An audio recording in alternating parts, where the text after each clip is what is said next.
మీ ఇంట్లో మొదటి కోటీశ్వరుడు మీరే అవ్వాలనుకుంటున్నారా? ఈ ఫైనాన్షియల్ వెబినార్ లో ఇప్పుడే జాయిన్ అవ్వండి. నమస్తే రమగారు. నమస్తే జయ. రమగారు, కొంతమంది సహాయం ఎవరైతే చేస్తారో సహాయాన్ని తీసుకుంటారు, వీళ్ళు లాభపడతారు, కానీ వాళ్ళకే ప్రమాదానికి గురి చేస్తూ ఉంటారండి. ఇలాంటి నీతి కథలు మనం చాలా వింటూ ఉంటాం. అవును, పిల్లలకి చెప్తూ ఉంటాం, ఎవరైనా మనకి సహాయం చేస్తే జన్మలో మర్చిపోకూడదు. అదే ఆ సహాయాన్ని మనం ఏ పరిస్థితుల్లో ఉన్నా, ఎక్కడున్నా నీకు సహాయం చేసిన వాడిని మాత్రం గుర్తుంచుకోవాలి. ఇలాంటి నీతి కథ ఏదన్నా చెప్పండి రమగారు. చెప్దాం. కృతజ్ఞత చాలా చెడ్డది జయ. నరకంలో కూడా దానికి పెద్ద శిక్షలు ఉంటాయి. ఎన్నిసార్లు కుక్కల్లాగా పుడతారట వాళ్ళు కృతజ్ఞులు. ఆ, అంటే మనకు సహాయం చేసిన వాళ్ళకి కనుక మనం ఏదన్నా ఇబ్బంది కలిగితే, నీకు సహాయం చేసిన వాడి పేరు చెప్పకపోయినా పర్వాలేదు, వాళ్ళు సహాయం చేశారు అని కొంతమంది చెప్పుకుంటారు, కొంతమంది చెప్పకపోయినా పర్వాలేదు, కానీ నీకు సహాయం చేసిన వాడి పట్ల ద్రోహం తలపెట్టావా నువ్వు, అంతే. ఇక అంతే కదా. చెప్పరాని నరకాలు వస్తాయి వాళ్ళకి. కొన్ని వందల జన్మలు కుక్కలు గాను, నక్కలు గాను, పిల్లులు గాను, పందికొక్కులు గాను అలా పుడతారు. మంచిది కాదు అది. నేను చెప్తాగా, నీకు హెల్ప్ చేశారు, వదిలేపోని, నీకు కుదరకపోతే చెడు మాత్రం చేయకూడదు. వాళ్ళ గురించి నువ్వు చెడుగా మాట్లాడకూడదు, చెడు చెప్పకూడదు, చెడు చేయకూడదు, వాళ్ళకి ఏవి ద్రోహం తలపెట్టకూడదు. మహాభారతంలో కొన్ని కథలు చెప్పుకున్నాం మనం. నాడీ జంఘుడి కథ ఒకటి దీనికి ఉదాహరణగా చెప్తారు. పూర్వమట ఒక గ్రామంలో ఒక బ్రాహ్మణ యువకుడు ఉండేవాడు. అమ్మ నాన్న వాళ్ళు ఏదో వైదిక విద్యలో ఉన్నారు, కానీ ఇతను అట్లా ఏం నేర్చుకోలే. ఆటకాయితనంగా తిరిగేవాడు. లేక పుట్టిన పిల్లల్ని గారాబం చేస్తారు పెద్దవాళ్ళు, మంచి మాటలు చెప్పలేకపోతారు, స్వధర్మ నిధులని చెప్పి నేర్పించలేకపోతారు, ధర్మాన్ని వదిలేశాడు అతను. వాళ్ళతో కలిసి తిరిగేవాడు. మెల్లిగా అతనికి మాంసాహారము అన్నీ అలవాటైనవి. ఏదేదో తిరిగేవాడు, వ్యాపారాల మీద వాటి మీద. వాళ్ళు ఎవరు వ్యాపారాలు చేస్తుంటే ఎక్కడెక్కడికో వెళ్ళేవాడు. మోసాలు, ద్రోహాలు, చిన్న దొంగతనాలకి పాల్పడి మొత్తానికి వాడు ఏమిటంటే కులభ్రష్టుడైపోయాడు. వాడి వాళ్ళతో ఏ సంబంధము లేదు. వాడు ఏ ఊళ్ళో తిరుగుతూ ఎక్కడికో వెళ్ళిపోయాడు. అయితే ఏమైంది, ఒక వ్యాపార నిమిత్తం కొంతమంది స్నేహితులు వెళ్తుంటే వాళ్లతో పాటు అతను ఒక పడవ ప్రయాణం చేసి వెళ్ళాడు. ఆ పడవ పగిలిపోయింది. అందరూ ఎవరి దారిని వాళ్ళు కొట్టుకుపోయారు నీళ్ళకి. ఇతను ఒక ప్రాంతానికి చేరాడు. అప్పటికి 3-4 రోజులుగా ఈ నదిలో, సముద్రంలో కొట్టుకుపోయి ఆహారం లేదు, చాలా దుర్భరమైన పరిస్థితిలో ఉన్నాడు. ఇతను వెళ్ళిన ప్రాంతంలో దీని మీద ఏమంటారు, ఒక చిన్న ద్వీపం లాంటి దాని మీద పెద్ద వటవృక్షం ఉందట, చాలా పెద్దది. ఎంత పచ్చగా, ఎంత ఆహ్లాదంగా ఉందో అక్కడ నాడీజంఘుడు అనే బకరాజు నివాసం ఉండేవాడు. కొంగ, అతిపెద్ద కొంగ, పురాతనమైనది. ఇది కృతయుగం నాటి కథ. ఈ బకరాజుకి విధాతతో స్నేహం, బ్రహ్మదేవుడికి స్నేహితుడు. అబ్బా, అద్భుతమైన ధర్మాన్ని నిర్వర్తించే రకం అతను. రాజధర్ముడు అని పిలిచేవాడు. నాడీజంఘుడైతే అతని ధర్మాలకే రాజు. అతను ఆ వైపుకి వెళ్ళిన వాళ్ళకి సహాయం చేయకుండా ఎవరిని ఎప్పుడు పంపించేవాడు కాదట.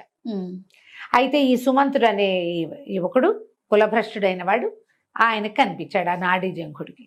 అతను, అయ్యో ఇంత అలసిపోయావు నాయన, బ్రాహ్మణని తెలుసుకుని, నీకు కులభ్రష్టుడైన బ్రాహ్మణ తేజస్సు ఏదో కనపడుతుంది, జంధ్యం ఉంది. పేరు అడిగేటప్పుడు ఇప్పటిలాగా మనం ఏ ఊరు అడుగుతాం, కానీ కులాలు అడగటం ఈనాటి పద్ధతి కాదు. పాత రోజుల్లో అడిగేవాళ్ళు, ఏ జాతికి చెందిన వాళ్ళు అని అడిగితే వీళ్ళు మన గోత్రనామాదులు చెప్పుకోవటం ఒక పద్ధతి. గోత్రనామం వినంగానే బ్రాహ్మణ యువకుడని తెలుస్తుంది కదా. ఆయన తీసుకొచ్చి తన పెద్ద పెద్ద రెక్కలతోటి బాగా విసిరి అతని శ్రమ అంతా పోగొట్టి చక్కటి పళ్ళు గిళ్ళు ఆహారంగా ఇచ్చి సంతోషంగా తన దగ్గర అట్టు పెట్టుకుని రాత్రి ఉంచుకున్నాడు. మర్నాడు పొద్దున ఏమన్నాడంటే, నాయనా, నేను నీకు ఆహారాన్ని ఇవ్వగలిగా, అలసట తీర్చగలిగాను. బాగా ముందుకు నడిచి వెళ్తే మధువ్రజం అనే ఒక పట్టణం ఉంది. దాని రాజైన విరూపాక్షుడు రాక్షసుడు, కానీ నాకు అత్యంత ప్రీతిపాత్రమైన స్నేహితుడు. అతనికి బ్రాహ్మణ భక్తి ఎక్కువ, బ్రహ్మదేవుని పూజిస్తాడు. నువ్వు అక్కడికి వెళ్తే నీకు కావలసిన ధన సహాయం చేస్తాడు. అది తీసుకుని ఇంటికి వెళ్ళి నీ జీవితాన్ని నువ్వు గడుపుకుందువు కానీ, ఓకే అని చెప్పేసరికల్లా ఈ సుమంతుడు సరేనని ఆ మధువ్రజానికి వెళ్ళాడు. వెళ్తే రాక్షసులు ఎవరు నాడీజంఘుడి దగ్గర నుంచి వచ్చాడని ఈ సైనికులు వాళ్ళు తీసుకుపోయి రాజుగారి దగ్గర ప్రవేశపెట్టారు. అతను మహాధర్మపరుడు, ఆ విరూపాక్షుడు దానపరుడు, వ్యక్తిని చూడంగానే గుర్తుపట్టే రకం వాడు. నాడీజంగుడు మనుషుల్ని మాత్రమే గుర్తిస్తాడు. వాడి కులభ్రష్టత్వము, వాడి దుర్మార్గత్వము నాడీజంగుడికి అక్కర్లా, అంత అద్భుతమైన వాడు. ఇతను అట్లాంటి వాడు కాదు. ఈయనకి దానపరుడు ధర్మపరుడే, కానీ వ్యక్తుల్లో ఉన్న ఆ దుర్బుద్ధుల్ని వాటిని ఇతను కనిపెట్టగలడు. ఈయనకి నచ్చల అతను. వీడు కులభ్రష్టుడని, పద్ధతి లేనివాడని, సరిగ్గా లేడని ఆయనకు అర్థమైంది. అర్థమైనా కూడా నాడీజంగుడు పంపించాడు. రాజధర్ముడు ఊరికే పంపడు కాబట్టి ఏదైనా ఇవ్వాలని భావించి ఏం చేశాడు, కొంత ధనము అవి ఇప్పించాడు. ఆ పూట ఏదో చిన్న ఆతిథ్యం అన్యమనస్కంగానే, ఆసక్తితోటి బ్రాహ్మణ సేవ నిరతితోటి చెయ్యల. ఆయన పంపాడు, ఇతను ఒకడు వచ్చాడు ఇవ్వాలి అన్నట్టుగా ఏదో మోయగలిగినంత, అంటే అలా అనకూడదు, మోయలేనంత ధనరాశులు ఇచ్చి సాగనంపితే ఈ మధువ్రజం నుంచి మళ్ళీ ఇతను స్వగ్రామానికి వెళ్ళాలంటే నాడీజంగుడు ఉన్న ఆ మర్రి చెట్టు దగ్గరికే రావాలి. అక్కడికి వచ్చాడు. వస్తే అక్కడ వాళ్ళు ఏదో ఆహారం అది శుభ్రంగా తిన్నాడు, వచ్చాడు. అక్కడికి వచ్చిన తర్వాత ఈయన కూడా నాడీజంగుడు కూడా అతన్ని ఆదరించాడు. ఈ రాత్రికి నిద్ర చేసి రేపు వెళ్ళొచ్చు అని. ఇతను ఏమనుకున్నాడు, ఇక్కడి నుంచి నేను ప్రయాణం ఏ విధంగా చేసినా నా 5-6 రోజులు పడుతుంది. ఆహారం దొరుకుతుందో దొరకదో. ఈ కొంగ మంచి బలంగా ఉంది, ఓకే, కండబట్టి ఉంది కదా, కొంగను చంపేసి మాంసం పట్టుకెళ్దాం అనుకున్నాడు. చూసారా, తనకి ముందు 2 రోజుల ముందు సచ్చేందుకు సిద్ధంగా ఉన్న తనకి ఆహారం పెట్టి, రెక్కలతో వీవన విసిరి, పళ్ళు పెట్టి పడుకోబెట్టి, మనిషిని చేసి నిన్ను బతికించి నీకు ధనం సంపాదించుకునే మార్గం చెప్పిన వాడిని నువ్వేం చేయాలి? కొంగని కొంగగానే చూశాడు. ఏం చేశాడు, చంపేశాడు. రెక్కలు అవి అన్నీ తీసేసి మాంసాన్ని పోసిన పెద్ద కొంగ మాంసాన్ని ఒక మూటలాగా కట్టుకుని దాన్ని భుజాన వేసుకుని ఈ ధనపు రాసుల్ని కూడా మోసుకుంటూ వెళ్ళిపోయాడు. ఇక్కడ వీళ్ళకి ఏం అలవాటు, నాడీజంగుడి దగ్గర నుంచి ఎవరైనా గెస్ట్ వస్తే వచ్చినట్టు మధువ్రజానికి, లేకపోతే 2 రోజులైతే నాడీజంగుడే వస్తాడు.